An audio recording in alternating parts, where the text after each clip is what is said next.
آئیے بلا کسی تاخیر کے اس شخصیت کو میں دعوت اسٹیج دیتا ہوں جنہوں نے اسٹیج کے ذریعے سے امت کے نونہالوں کو یہ پیغام دیا ہے کہ خزاں کے رتبے گلاب لہجہ بنا کے رکھنا کمال یہ ہے، ہوا کے زد پہ دیا جلانا جلا کے رکھنا کمال یہ ہے، ذرا سی لغزش پہ توڑ دیتے ہیں سب تعلق زمانے والے، سو ایسوں سے بھی تعلق بنا کے رکھنا کمال یہ ہے، ہزار طاقت ہو 100 دلیلیں ہوں پھر بھی لہجے میں عاجزی ہو، ادب کی لذت دعا کی خوشبو بسا کے رکھنا کمال یہ ہے۔ میں اس شخصیت کو دعوت اسٹیج دیتا ہوں، میری مراد حضرت مولانا مفتی محمد احمد صاحب قاسمی ندوی دامت برکاتہم العالیہ، استاذ حدیث و تفسیر دارالعلوم الاسلامیہ بستی، حضرت تشریف لائیں اور اپنے ناصحانہ کلمات سے ہم سب کو محسوس فرمائیں۔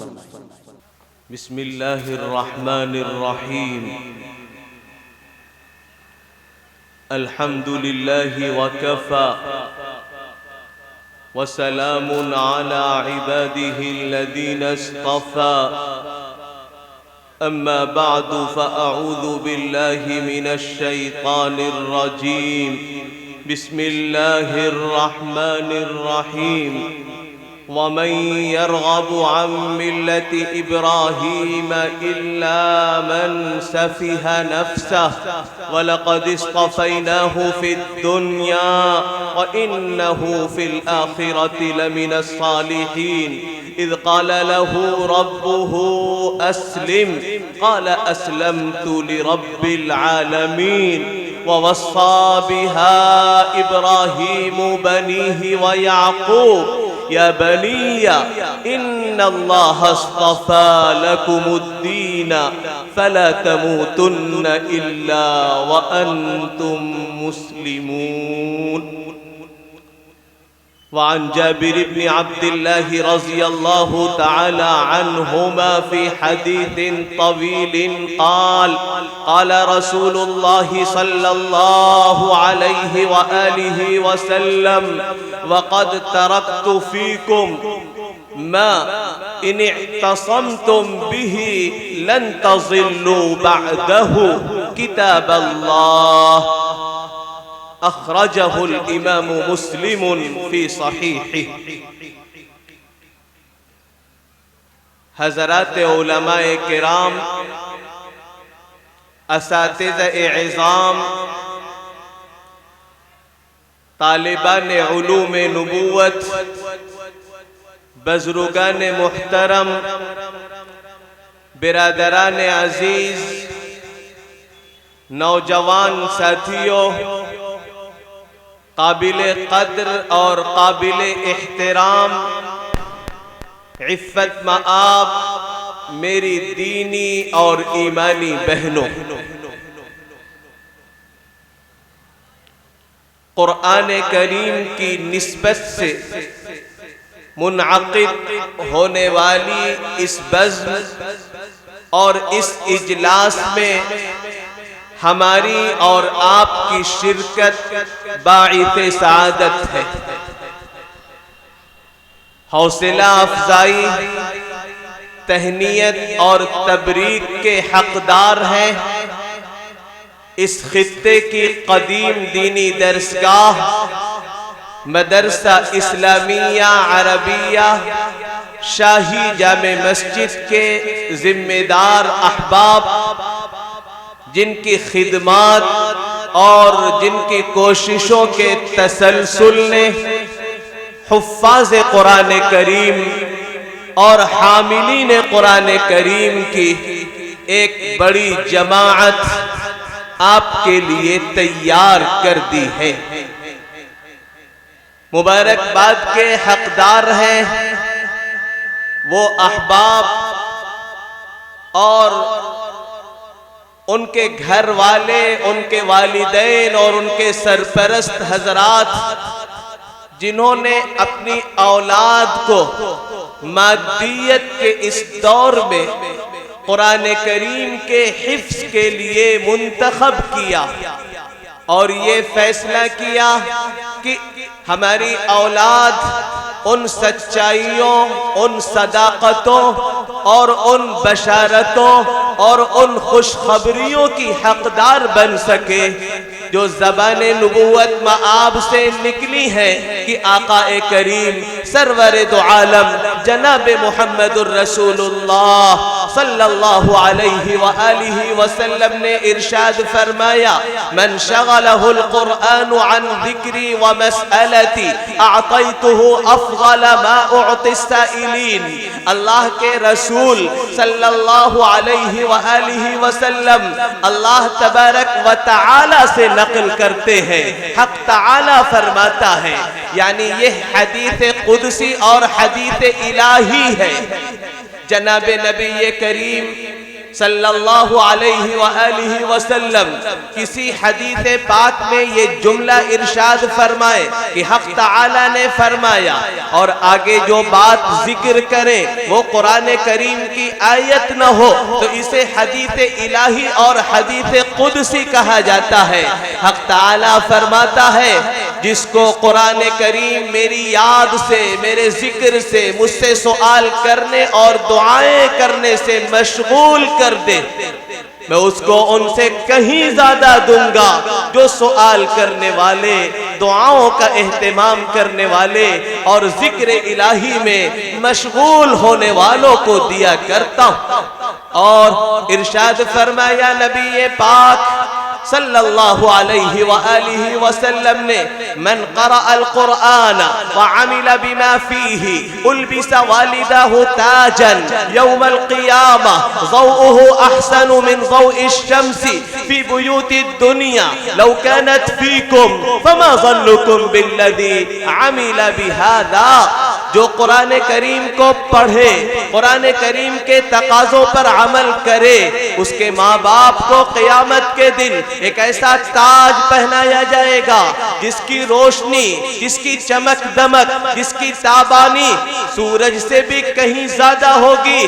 اگر وہ سورج لاکھوں کلومیٹر کے فاصلے سے نیچے اتر کر زمین اور دنیا میں تمہارے گھروں میں آ جائے تو تمہارا کیا خیال ہے کہ رب کا معاملہ اس خوش نصیب حافظ اور قرآن کریم کے حامل اور قرآن کریم کے عاشق اور قرآن کریم کے ترجمان کے ساتھ کیا ہوگا جو قرآن کی ہدایات پر عمل کرتا ہو؟ اور ایک ایسی کتاب ہدایت جس کے بارے میں فرمایا گیا لا تنقضی عجائبہ ولا یخلق عن کثرت الرد، جس کے عجائبات کبھی ختم نہیں ہو سکتے، اور جتنا زیادہ قرآن پڑھا جائے گا، پڑھایا جائے گا، سنا جائے گا، سنایا جائے گا، سمجھا جائے گا، سمجھایا جائے گا، برتا جائے گا، عام کیا جائے گا، اس میں غور کیا جائے گا، نکات اور اسرار نکالے جائیں گے، اس کے عجائبات کبھی ختم نہیں ہوں گے،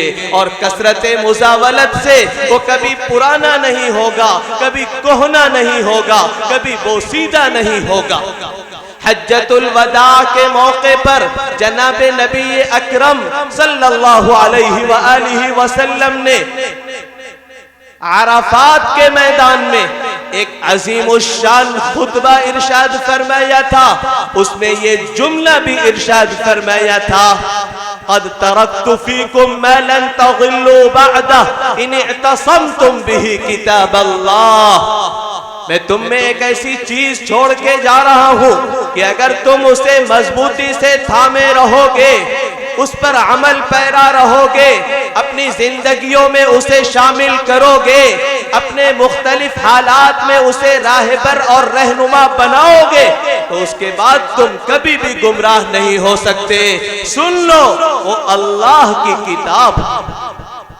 قرآن کریم میں فرمایا گیا وَلَكِنْ كُونُوا رَبَّانِيِّينَ بِمَا كُنْتُمْ تُعَلِّمُونَ الْكِتَابِ وَبِمَا كُنْتُمْ تَدْرُسُونَ، لیکن تم اللہ والے بن جاؤ اس وجہ سے کہ تم کتاب ہدایت کو سیکھتے ہو، سکھاتے ہو، پڑھتے ہو اور پڑھاتے ہو۔ ربانی بننے کا آسان نسخہ قرآن نے بتایا کہ رب کے کلام کے ساتھ، کتاب ہدایت کے ساتھ، قرآن کریم کے ساتھ اپنے رشتے کو جوڑ لو۔ حالات کو تم قرآن کی روشنی میں سمجھو. سوشل میڈیا اور الیکٹرانک میڈیا اور پرنٹ میڈیا اور اپنے تبصروں سے نہ سمجھو. یہ تو کتاب ہدایت ہے، گائیڈ بک ہے، رہنمائی کی کتاب ہے. الف لام میم ذالک الکتاب لا ریب فیہ ھدی للمتقین. ایک ایسی کتاب ہے جس میں کوئی شک نہیں، کوئی شبہ نہیں. احکم الحاکمین کا کلام ہے. ایک ایک شوشہ، ایک ایک نقطہ محفوظ ہے. اس کی صحیح تفسیر بھی محفوظ ہے. اس پر عمل کرنے کے صحیح راستے بھی محفوظ ہے. ہدایت کا سامان ہے، رہنمائی کی کتاب ہے، گائیڈ بک ہے، مشعل حیات ہے، زندگی گزارنے کا سلیقہ عطا کرتی ہے، زندگی اور بندگی کے شعور سے آگاہی بخشتی ہے ان لوگوں کے لیے جو اللہ تبارک و تعالی سے ڈرنا چاہتے ہیں. تو آج کی یہ مجلس قرآن کریم کی نسبت کے ساتھ منعقد ہوئی ہے. اس نسبت کی لاج رکھیے اور پہلا پیغام یہ لے کر کے یہاں سے جائیے کہ ایمان جان سے زیادہ عزیز ہے. ایمان سب سے چہیتا اور سب سے قیمتی سرمایہ ہے.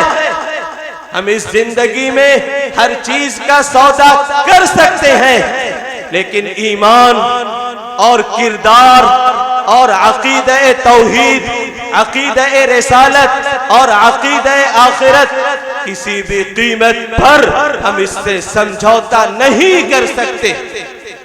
حالات موافق ہو یا نہ موافق، ہمارا ایمان اس پر ہے کہ اللہ کی ذات قادر مطلق ہے، مالک کن فیکون ہے، روزی عطا کرنے والی وہی ذات، عزتیں دینے والی ذات وہی، زندگیاں اسی کے قبضے میں، بیماریاں اسی کے حکم سے، موت اسی کے حکم سے، اولاد اسی کے حکم سے. کائنات کا پورا نظام اللہ ہی کے فیصلے کے تابع ہے. میرا رب لا یضل ربی ولا ینسا، میرا پروردگار نہ غلطی کرتا ہے اور نہ بھولتا. اور ہدایت، نجات صرف اور صرف اسی راستے اور اسی طریقے کو اپنا کر ملے گی جو طریقہ سکھا گئے ہیں، بتا گئے ہیں، برت کر دکھا گئے ہیں اور سمجھا گئے ہیں رسول رحمت ہادی برحق صلی اللہ علیہ وسلم. آپ آخری نبی ہیں، آپ کے بعد کوئی اور نبی آنے والا نہیں.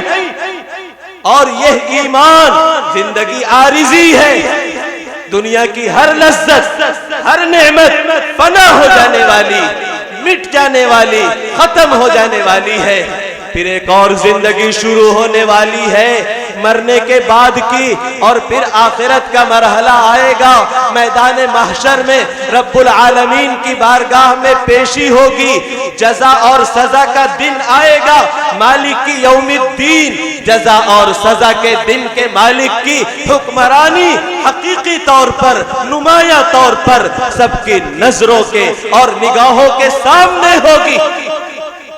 حضرت حسن بصری تابعی جلیل ہے رحمہ اللہ، فرماتے ہیں اذا سئل امؤمن انت بیوم الحساب قال نعم کذب ومالک یوم الدین.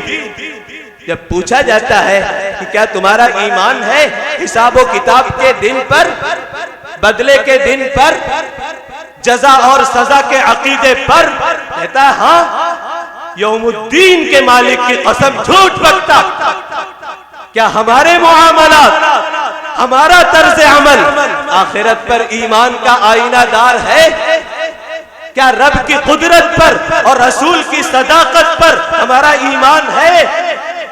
کیا کبھی معاملات کے اندر ایمان اور عقیدے کی کوئی جھلک نظر آتی ہے؟ یہ شہادت گہ الفت میں قدم رکھنا ہے. لوگ آسان سمجھتے ہیں مسلمان ہونا. ڈنکے کی چوٹ پر کہیے قل هو اللہ احد اللہ الصمد. بات یہ ہے کہ اللہ ہر لحاظ سے ایک، نہ ذات میں کوئی شریک، نہ صفات میں کوئی شریک، نہ تصرفات میں کوئی شریک، نہ اس کے اختیارات میں کوئی ساجی، نہ اس کے قدرت کے کرشموں میں کوئی پارٹنر۔ اللہ ایسا ہے، سب اس کے محتاج ہے، وہ کسی کا محتاج نہیں۔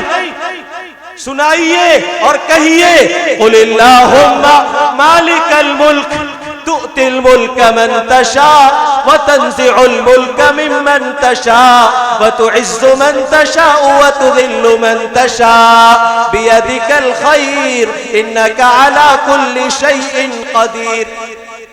اے نبی کہیے، ماننے والوں کو سکھائیے، یوں کہیں اے اللہ بادشاہتوں کے مالک، ساری حکمرانی اللہ کی، بادشاہت اللہ کی، اقتدار اللہ کا، آپ جس کو چاہتے ہیں اسے بادشاہت دیتے ہیں اور جس سے چاہتے ہیں اس سے بادشاہت چھین لیتے ہیں۔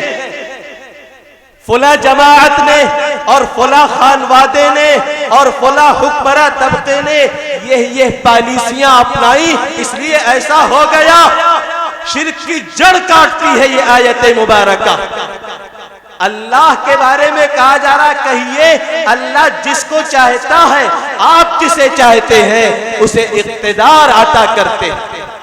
محسوس مثال سے سمجھنا ہو تو یوں سمجھیے کہ چند بچے ہوں اور ایک بڑا ہو، اس کے ہاتھ میں ٹوپی ہو، کبھی ایک بچے کے سر پہ رکھ دے اور کبھی دوسرے کے سر سے اسے اتار دے، کیا اس میں بچے کے کسی کمال کا کوئی دخل ہے؟ کیا بچے کو فخر و غرور کرنا چاہیے؟ کیا وہ بچہ جسے اقتدار سے محروم کیا گیا، جس کی ٹوپی اتار لی گئی، وہ مایوس ہو جائے، پسپا ہو جائے، بزدل ہو جائے؟ تؤتی الملک من تشاء وتنزع الملک ممن تشاء وتعز من تشاء وتذل من تشاء۔ جس کو چاہتا ہے اللہ عزت، غلبہ، طاقت عطا کرتا۔ بار بار دہرایا جا رہا، جس کو آپ چاہتے ہیں اے رب، بندے نہیں جسے چاہتے، اور جسے چاہتے ہیں آپ ذلیل، رسوا، بے یار و مددگار کر دیتے ہیں۔ ایک زمانہ تھا ڈنکا بجتا تھا رومن ایمپائر کا، پرشین ایمپائر کا، کہاں گئے یہ؟ ساسانیوں کی حکومت تھی، ان کی حکومت کا ایک سرا ہمارے ملک بھارت کو پہنچتا تھا، اور پھر بنی امیہ کا دور تھا، بنی عباس کا دور آیا، اور ایک عباسی خلیفہ وضو کرنے کے لیے نکلتا ہے، آسمان کے نیچے بیٹھ کر وضو کرتا ہے، ہارون الرشید، بادل کا ایک ٹکڑا گزرتا ہے، اس ٹکڑے کو خطاب کر کے کہتا ہے امطری حیث شئتی فسیأتینی خراجکی۔ تین بر اعظموں پر مشتمل تھی عباسی دور کی حکمرانی، کہاں گئے یہ؟ اے بادل کے ٹکڑے، جہاں جی چاہے وہاں برس، تیرے برسنے کے نتیجے میں جو پیداوار ہوگی، جو غلہ اگے گا، اس کا ٹیکس، اس کا محصول، اس کا عشر، اس کا خراج میرے ہی خزانے اور بیت المال میں آئے گا۔ پھر ہمارے ملک میں مغلوں کی حکومت رہی، انگریزوں کا دورہ رہا، کہاں گئے یہ سب؟ قرآن کریم کے الفاظ میں فَجَعَلْنَاهُمْ أَحَادِيثَ وَمَزَّقْنَاهُمْ كُلَّ مُمَزَّقٍ، ہم نے ان کو افسانہ بنا دیا، ہم نے ان کو تتر بتر کر دیا۔ بازیچہ اطفال ہے دنیا میرے آگے، بازیچہ اطفال ہے دنیا میرے آگے، ہوتا ہے شب و روز تماشا میرے آگے۔ ذی الحجہ کے شروع کے 10 دن چل رہے ہیں، جب ذی الحجہ کا چاند نکلتا تھا تو حضرت امام بخاری رحمہ اللہ نے ذکر کیا ہے کہ حضرت عبداللہ ابن عمر اور حضرت ابو ہریرہ رضی اللہ عنہما کا معمول یہ تھا، کانا یخرجان الی السوق فیکبران ویکبر الناس بتکبیرہما۔ یہ دونوں بازار میں نکل جاتے، مسلمانوں کی دکانوں اور مارکیٹ کی طرف جاتے، اللہ کی کبریائی، اللہ کی بڑائی، اللہ کی عظمت کے نغمے اور ترانے گاتے، اللہ اکبر کی سجا بلند کرتے۔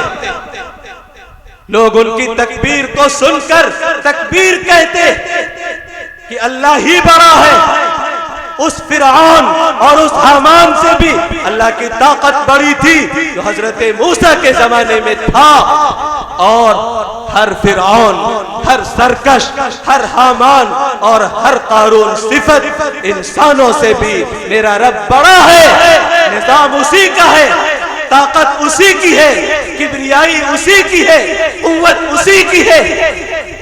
کیا عقیدہ توحید کا یہ کانسیپٹ، یہ تصور اور اس کا یہ تذکرہ اور اس کا یہ چرچا قرآن کریم جس سے بھرا پڑا ہے ہمارے گھروں میں ہوتا ہے؟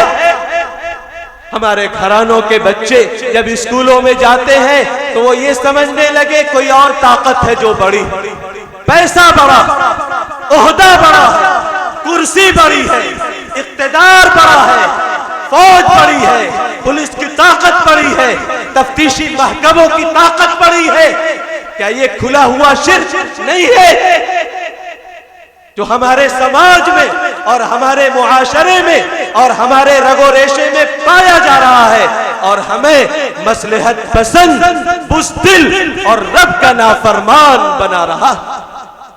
فرمایا جا رہا تؤتی الملک من تشاء وتنزع الملک ممن تشاء وتعز من تشاء وتذل من تشاء بیدک الخیر، جن سے خیر، سارے خزانے، خیر کے سرچشمے جسے خیر کہا جا سکتا ہو، اے میرے رب آپ ہی کے قبضے، آپ ہی کی دسترس اور آپ ہی کی اختیار میں ہے۔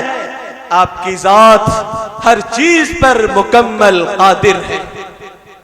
نہ جانے کتنے زمانے کا اقتدار اور عروج ہوتا ہے، آپ زوال سے اسے تبدیل کر دیتے ہیں، اور جب کبر اور اقتدار اور خود سری اپنے عروج اور انتہا اور کمال کو پہنچتی ہے تو پھر یہ حقیقت سامنے آتی ہے لِكُلِّ شَيْءٍ إِذَا مَا تَمَّ نُقْصَانُ فَلَا يَغُرَّ بِطِيبِ الْعَيْشِ إِنسَانُ۔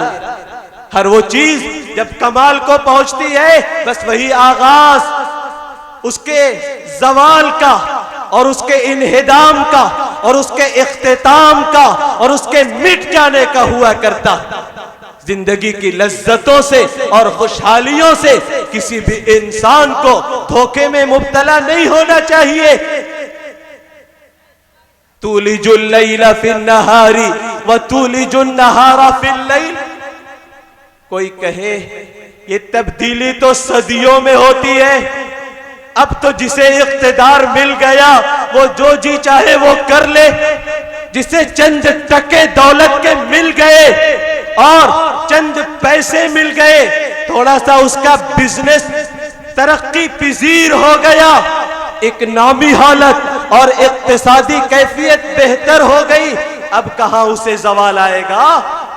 اب کہاں وہ ختم ہوگا؟ یہ تبدیلی تو صدیوں میں ہوتی ہے۔ حق تعالیٰ فرما رہا، اللہ داخل فرماتا ہے دن کے، رات کے حصے کو دن میں، دن بڑا ہو جاتا ہے، اور داخل فرما دیتا ہے دن کے حصے کو رات میں، رات بڑی ہو جاتی ہے۔ یہ تبدیلی اور یہ انقلاب اور یہ چینجنگ تو ہر روز تم دیکھتے ہو، تم مایوس کیوں ہو گئے؟ کیا تمہارا اللہ کی قدرت پر، اللہ کی حکمت پر، اللہ کے فیصلوں پر، اللہ کی طاقت پر ایمان نہیں رہا؟ اور اللہ زندہ کو نکالتا ہے مردے سے، اور مردے کو نکالتا ہے زندہ سے۔ ارے فلاں قوم اور فلاں علاقے کے لوگ اور فلاں آبادی اور مسلم کمیونٹی مردہ ہو چکی، مزمحل ہو چکی، پسپا ہو چکی، نہ عزم رہا ان میں، نہ ایمان، نہ ہمت، نہ حوصلہ۔ کیوں مایوس ہوتے ہو اللہ کی رحمت سے؟ اللہ کی طاقت سے، اللہ کی قدرت سے؟ کیا دیکھتے نہیں اللہ زندہ کو مردے سے نکالتا ہے؟ بعض قوموں میں باصلاحیت، باضمیر، متحرک، زندہ اور نظام کو تبدیل کرنے والے افراد اور عناصر پیدا کر دیا کرتا۔ ارے فلاں پارٹی اور فلاں حکومت اور فلاں طاقت، ان کے پاس ساری مشینری، سارے پیسے، سب کچھ انہی کے پاس، اب ان کو کوئی مٹا نہیں سکتا، ختم نہیں کر سکتا۔ اللہ نکالتا ہے مردے کو زندہ سے۔ کبھی کبھی ایسی ہی قوم اور ایسی ہی جماعتوں سے ایسی غلطیاں اللہ کرا دیتا ہے جو غلطیاں ان کے خاتمے اور ان کے زوال اور ان کی بربادی اور ان کی تباہی کا سبب بن جایا کرتی۔ غور کیجئے، ان آیات میں زخم بھی ہے، مرہم بھی ہے، درد بھی ہے، دوا بھی ہے۔ کیا موجودہ حالات، آپ کے گھر کے حالات اور آپ کی زندگی میں جو حالات مختلف پیش آتے رہے، کیا ان حالات کی سچی ترجمانی اور عکاسی یہ آیت مبارکہ نہیں کر رہی ہے؟ وَتَرْزُقُ مَن تَشَاءُ بِغَيْرِ حِسَابٍ، جسے چاہتا ہے اللہ بے حساب روزی دیتا ہے، اس کے خزانے میں کوئی کمی نہیں۔ دینے پر آ جائے تو لینے والا اکتا جائے، اور کبھی لینے والے کو سیری نہ ہو، نہ دینے پر آئے تو دانے دانے اور پائی پائی کا محتاج بنا دے۔ یہ ہے میرا رب، جس کی عبادت اور جس کی بندگی اور جس سے لو لگانے اور جس پر ایمان کامل کی دعوت ہے، اور اسی کا مطالبہ ہے کہ اپنے اور اپنے نسلوں کے ایمان کی حفاظت کیجیے۔ اور اگر آپ نے اپنی اولاد کی ایمانی اور ربانی تربیت نہیں کی، انہیں آخرت کا عقیدہ، توحید کا عقیدہ، ختم نبوت کا عقیدہ، رسول پاک صلی اللہ علیہ وسلم کے محسن انسانیت ہونے کا عقیدہ نہیں سمجھایا، تو جب آپ قبر میں سوئیں گے اور منو مٹی اوڑھ کر شہر خاموشہ کی آبادی بڑھا رہے ہوں گے، اور پھر رب کی بارگاہ میں یہ اولاد پہنچے گی تو کہے گی ربنا انا اطعنا سادتنا وكبراءنا فاضلونا السبيل ربنا آتهم ضعفين من العذاب والعنهم لعنا كبيرا۔ اے ہمارے پروردگار، ہم نے اپنے بڑوں اور سرداروں کی بات مانی، دوستوں کے سرکل نے، اسکول کے نظام نے، مدرسے کے استاذ نے، ہمارے گھر کی ماں بہنوں نے جو بات سکھائی تھی ہم نے اسی کو فالو کیا، انہوں نے سیدھے راستے سے ہم کو گمراہ کر دیا۔ اے ہمارے رب، ان کو دوگنا عذاب دیجئے اور ان پر بڑی لعنت مسلط کیجئے۔ یہ سوال لے کے جائیے چھوٹا سا، بطور خاص ہماری مائیں اور بہنیں پوچھیں اپنی بچوں سے، بچیوں سے، اپنے پوتوں سے، پوتیوں سے کہ کیا انہوں نے ان کی اس انداز سے تربیت کر دی کہ وہ اس سوال کا جواب دے سکے، ما تعبدون من بعدی، تم میرے بعد کس کی عبادت کرو گے، کس کی بندگی کرو گے؟ کبھی ایسا تو نہیں ہوگا کہ روپے، پیسے، طاقت و اقتدار اور خواہشات کے بتوں کی غلامی کرنے لگو گے؟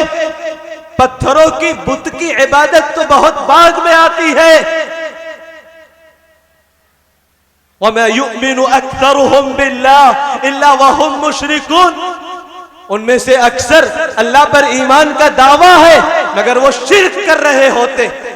یہ سوال اور اس کا جواب حاصل کر کے قبر کے گڑھے میں سوئیے گا، یہ ماں باپ کی ذمہ داری ہے۔ اور یہ بھی فرمایا گیا حدیث پاک میں، کل مولود یولد علی الفطرہ فابواہ یہودانہ او ینصرانہ او یمجسانہ، ہر بچہ فطرت اسلام پر پیدا ہوتا، پھر اس کے ماں باپ، اس کا ماحول، اس کے دوستوں کا سرکل، اس کا تربیتی نظام اس کا اسکولی سسٹم کبھی یہودی بنا دیتا ہے، کبھی عیسائی بنا دیتا ہے، کبھی مجوسی اور کبھی دہریہ اور بددین بنا دیا کرتا۔ ایک صحابیہ نام ہے ان کا حضرت خنسا رضی اللہ عنہا، سنے میری ماں بہنیں، ان کے دو بھائی کفر کی حالت میں مرے، معاویہ اور صخر۔ صخر کچھ زیادہ ہی بہن کو محبوب تھے، ان کے مرنے پر جو اشعار انہوں نے کہے ہیں وہ مرثیہ کے اشعار کہلاتے، اور عربک پوئٹری اور عربی شاعری میں ان سے اونچے درجے کا کلام مرثیہ نگاری میں نہیں پایا جاتا، لیکن جب اسلام کا کلمہ پڑھ لیتی ہیں پھر ایک جنگ پیش آتی ہے قادسیہ کی، جس میں کمانڈری کر رہا ہے رستم، پرشین ایمپائر سے یہ جنگ ہوتی ہے ایرانیوں سے، اسلامی لشکر کی قیادت کرتے ہیں حضرت سعد ابن ابی وقاص رضی اللہ عنہ۔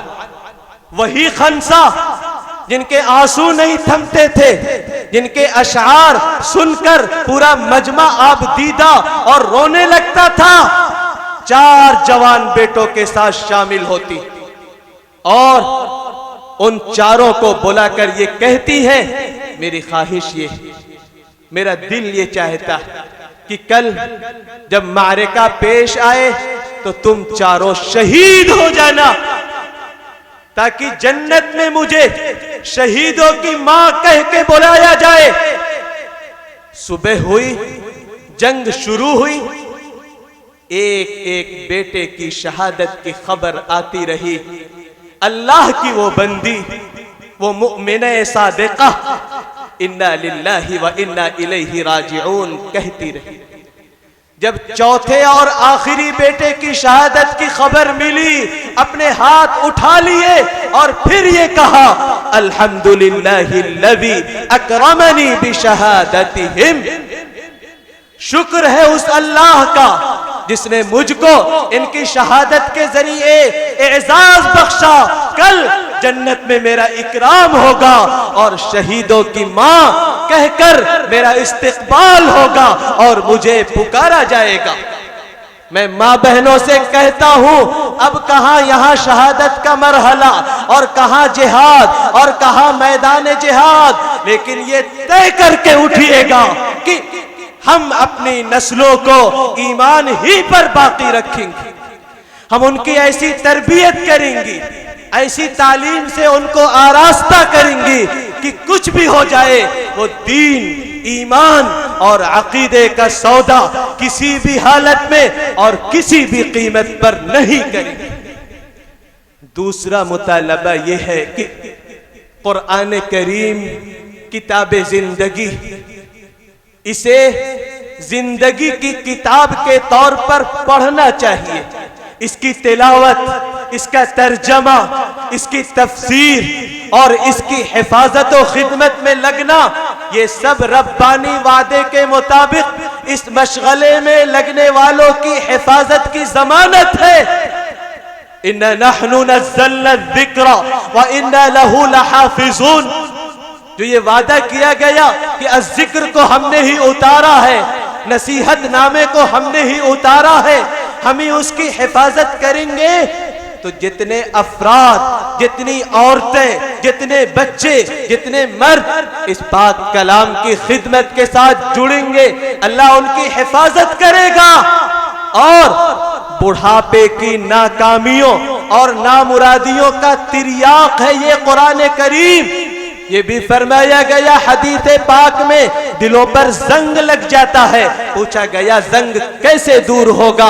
فرمایا کثرت ذکر الموت و تلاوت القرآن، کثرت سے موت کو یاد کرنا اور قرآن کریم کی تلاوت کرنا۔ قرآن کریم جب زندگیوں میں شامل ہوتا ہے تو انقلاب بپا ہوتا۔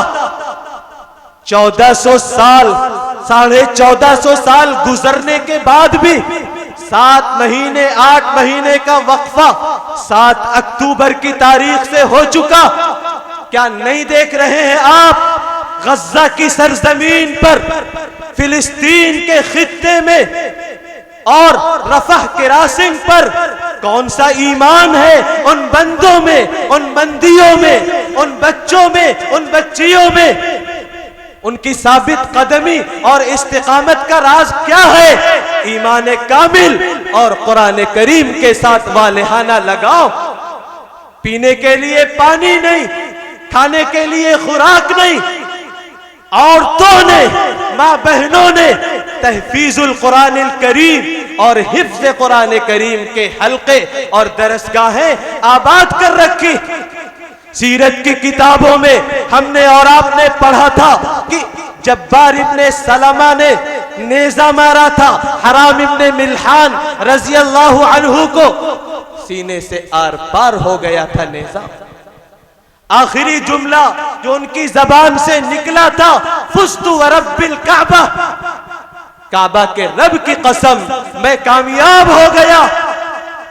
اس کا عملی نمونہ ان چند مہینوں میں ذرائع ابلاغ کے توسط سے ہم تک اور آپ تک پہنچا۔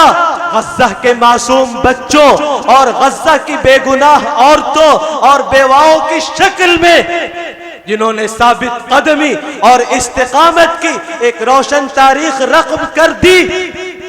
قرآن کریم نے یہ ہدایت دی کہ کوئی اختلاف ہو جائے، اللہ کی طرف آؤ، اللہ کے رسول کی طرف آؤ، اولو الامر کی طرف آؤ، علماء کی طرف آؤ۔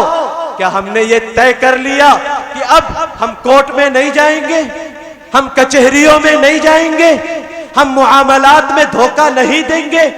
ہمارے سارے فیصلے فیملی کے ہوں یا فیملی سے باہر کے، پرسنل ہو یا سوشل، سیول کے ہوں یا کسی اور چیز کے، ہم اسے دارالافتاء میں، دارالقضاء میں، شرعی پنچایتوں ہی میں اور علماء ربانیین کے پاس جا کر ہی حل کریں گے۔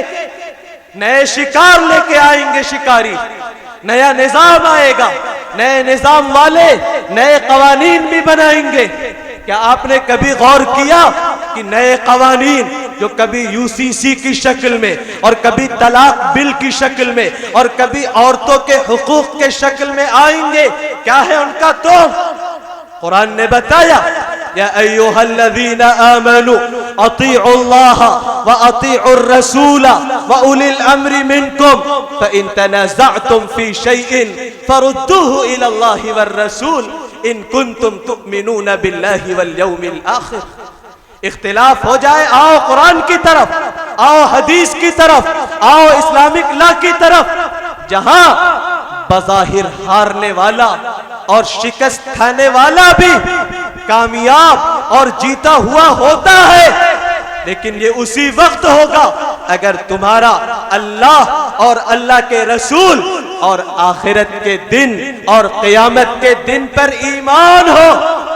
قرآن کے اخلاق جب زندگیوں میں آئیں گے تو اسی زندگی میں زندگی کا لطف دوسرا ہوگا، عبادتوں میں لذت ملے گی، پھر وہ برادران وطن کے ساتھ اس قرآنی ہدایت کے مطابق زندگی گزارے گا۔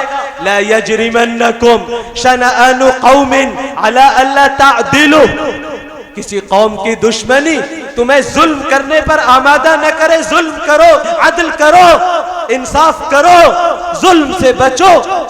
لا ينهاكم الله عن الذين لم يقاتلوكم في الدين ولم يخرجوكم من دياركم ان تبروهم وتقسطوا اليهم ان الله يحب المقسطين۔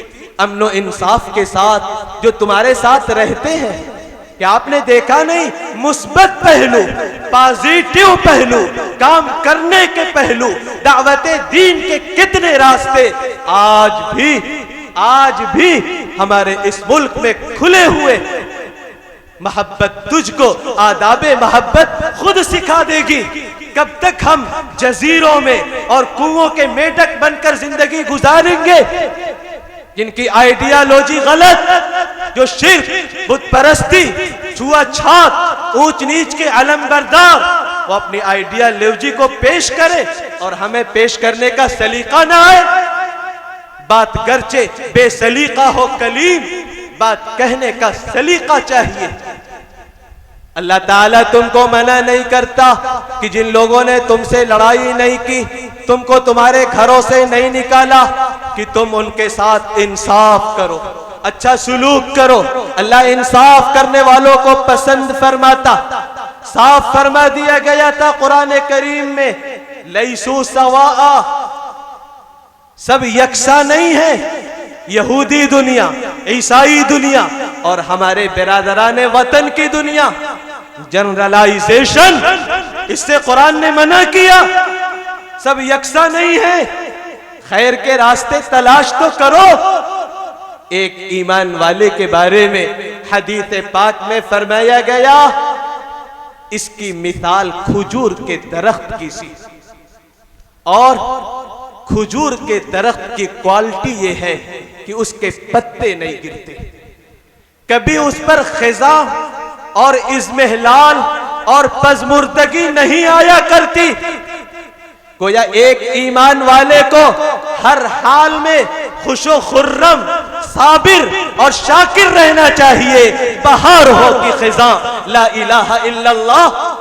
اور کھجور کے درخت کی کوالٹی یہ ہے کہ اس کا کوئی پارٹ اور اس کا کوئی جز اور اس کا کوئی حصہ بیکار نہیں، پھل تو دیتا ہی ہے، سایہ تو دیتا ہی ہے، اس کا ایک ایک جز کارآمد ہے۔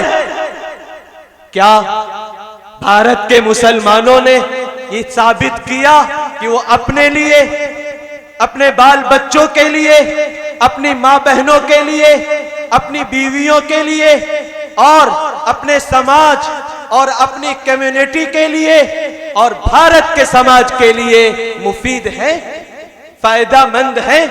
ان کی ذات سے کیا نفع دوسروں کو ملتا ہے؟ فرما دیا گیا اللہ کا بے لاغ قانون، فَأَمَّا الزَّبَدُ فَيَذْهَبُ جُفَاءً وَأَمَّا مَا يَنْفَعُ النَّاسَ فَيَمْكُثُ فِي الْأَرْضِ۔ جو جھاگ ہے وہ گر کر ضائع ہو جاتا، جو چیز لوگوں کو نفع پہنچانے والی ہے وہ زمین میں باقی رہتی ہے۔ خیر الناس من ينفع الناس، سب سے بہتر انسان، سب سے بہتر آدمی وہ ہے جو انسانوں کو، مانوتا کو نفع پہنچائے، ان کے لیے مفید ہو۔ تو آپ اس ملک میں قرآن کریم کی ان ہدایات کی روشنی میں زندگی گزارنے کا سلیقہ اور شعور حاصل کیجئے۔ آخری پیغام یہ ہے کہ صبر، صبر کا مطلب بزدلی نہیں، پسپائی نہیں، ثابت قدمی اور استقامت اور دانائی اور ہوش مندی کے ساتھ اس ملک میں اپنا کیریئر بنائیے، اپنا وجود ثابت کیجئے۔ اسلام معتدل دین ہے، بیلنسنگ کا دین ہے۔ حلال کمانے کی بھی کوشش کیجئے، شریعت کے پاکیزہ دائرے میں رہ کر ابتغوا من فضل اللہ، اللہ کے فضل کو تلاش کرو۔ ایجوکیشن اور تعلیم کے میدان میں بھی اپنی بنیادوں کو مضبوطی سے تھامتے ہوئے اپنا وجود ثابت کیجئے۔ پہلی وحی میں یہ پیغام دیا گیا تھا اور یہ بتایا گیا تھا، قل هل يستوي الذين يعلمون والذين لا يعلمون، کیا علم والے اور علم نہ رکھنے والے جاہل دونوں یکساں اور برابر ہو سکتے ہیں؟ اور جذباتیت نہ ہو، اشتعال نہ ہو، رد عمل نہ ہو، مثبت اور پازیٹیو انداز سے آپ کی زندگی گزرے۔ آپ مقصد طے کیجئے، بے مقصد بھیڑوں اور جانوروں کی طرح اب بھارت کے ماحول میں کم از کم آپ کی زندگیاں نہیں گزرنی چاہیے۔ نہیں مایوسی ہو۔ بدر کے بعد احد کا غزوہ، احد کے بعد فوراً حمراء الاسد زخموں سے چور۔ کیا کہا قرآن نے؟ الذين قال لهم الناس ان الناس قد جمعوا لكم فاخشوهم فزادهم ایمانا۔ حالات ناموافق ہوں، آپ کے ایمان کی سطح بلند ہو جائے۔ مرنے کا بھی وقت طے ہے، اذا جاء اجلهم لا يستأخرون ساعة ولا يستقدمون. موت کی جگہ بھی طے ہے.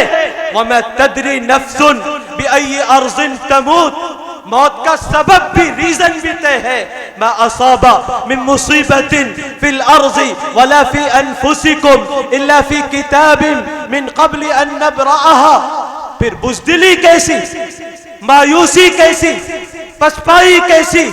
کیوں؟